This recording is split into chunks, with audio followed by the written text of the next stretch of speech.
Olá a todos, vamos em nome do Senhor Jesus iniciar o estudo da introdução e do primeiro tópico da lição 12, cujo tema de hoje é Profetas Inspirados.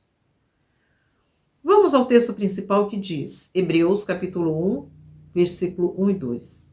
Havendo Deus antigamente falado muitas vezes e de muitas maneiras aos pais pelos profetas, a nós falou-nos nesses últimos dias pelo Filho, a quem constituiu o herdeiro de tudo, por quem fez também o mundo.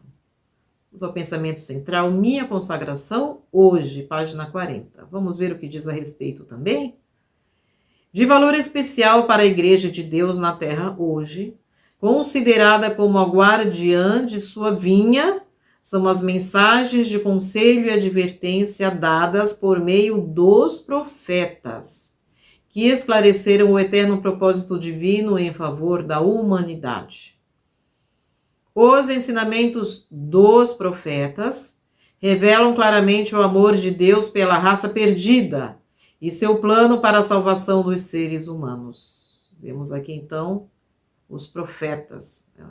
Os profetas revelam claramente o amor de Deus pela raça caída. Deus, então, ele comunica com seu povo, com todos, né? Aqueles que obedecerem à voz de Deus, com os profetas. O elo de comunicação, os profetas inspirados, como diz o título da lição. Vamos ver melhor sobre o tema no primeiro tópico, que diz, comunicando-se com a humanidade. Perguntar, como Deus se comunicou com a humanidade após a chegada do pecado? Porque antes do pecado, Deus falava diretamente com Adão. Toda tarde, Deus passeava pelo jardim, conversava com Eva, com Adão, antes do pecado. E depois? Como Deus se comunicou? Hebreus capítulo 1, versos 1 e 2 diz, havendo Deus antigamente falado muitas vezes e de muitas maneiras aos pais pelos profetas. Aqui está a resposta, pelos profetas. A nós falou-nos nesses últimos dias pelo Filho, a quem constituiu o herdeiro de tudo, por quem já fez também o mundo. Foi o pensamento inicial que nós lemos. Vamos ver o pensamento inspirado que diz, antes da entrada do pecado, Adão desfrutava da comunhão aberta com o Criador, mas desde que o homem se separou de Deus pela transgressão, a raça humana deixou de participar desse alto privilégio. Contudo, o plano da redenção abriu um caminho pelo qual os habitantes da terra ainda podem se conectar ao céu. Hoje podemos conversar com Jesus em oração, diretamente com o céu. Deus está no céu esperando as nossas orações, né? Pergunta B, como Deus se comunicava pessoalmente com a humanidade? 1 Timóteo, capítulo 3, versículo 16, diz assim, e sem dúvida alguma, grande é o mistério da piedade. Aquele que se manifestou em carne foi justificado em espírito, né, visto dos anjos, pregado aos gentios, né, crido no mundo e recebido acima na glória. Então, no passado, Deus se comunicou através de seu Filho Jesus. O tempo que Jesus esteve nessa terra, o ministério de Jesus nessa terra, aqui diz, olha só, aquele que se manifestou em carne, né? Colossenses 2,9 diz, porque nele habita corporalmente toda a plenitude da divindade. Vamos ver aqui. Então foi um período que Deus se comunicava pessoalmente, através de seu Filho Jesus.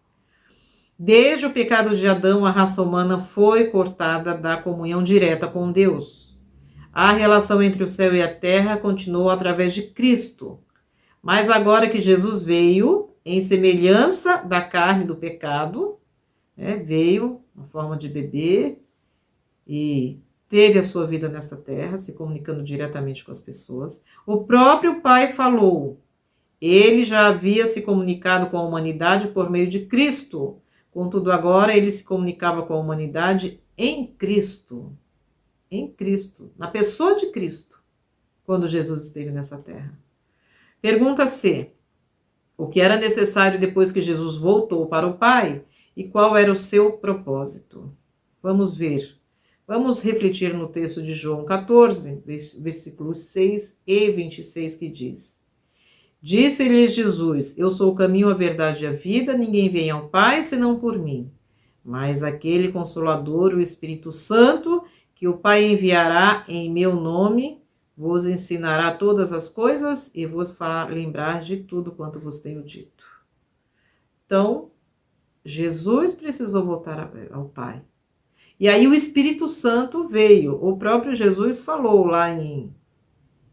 Vamos ver em João 15, 26, primeiro que diz: mas quando vier o Consolador, que eu da parte do Pai vos hei de enviar, que Jesus falando, Consolador que viria, aquele Espírito da verdade que procede do Pai testificará de mim. João 16, versículo 7 e o 12 diz assim: todavia digo-vos da verdade, que vos convém que eu vá. Jesus falando, convém que eu vá. Porque se eu não for, o Consolador não virá. Mas se eu for, enviar-vos-ei. Então Jesus está dizendo que ele precisava voltar ao Pai para que o Espírito Santo viesse. E hoje nós temos o Espírito Santo convencendo o mundo da verdade, do juízo, do pecado. O Espírito Santo falando conosco em nossos corações para que nos arrependamos dos nossos pecados. E hoje você que está ouvindo essa mensagem, se não aceitou Jesus, ainda tem a oportunidade de aceitar ao Pai, se arrepender de seus pecados antes que seja tarde demais. E hoje o Espírito Santo está fazendo essa obra na igreja, individualmente, na sua vida, né? Que possamos ouvir a voz do Espírito Santo e andar no caminho e aceitar Jesus, abandonar os pecados antes que seja tarde demais. Bons estudos da lição a todos. Amém.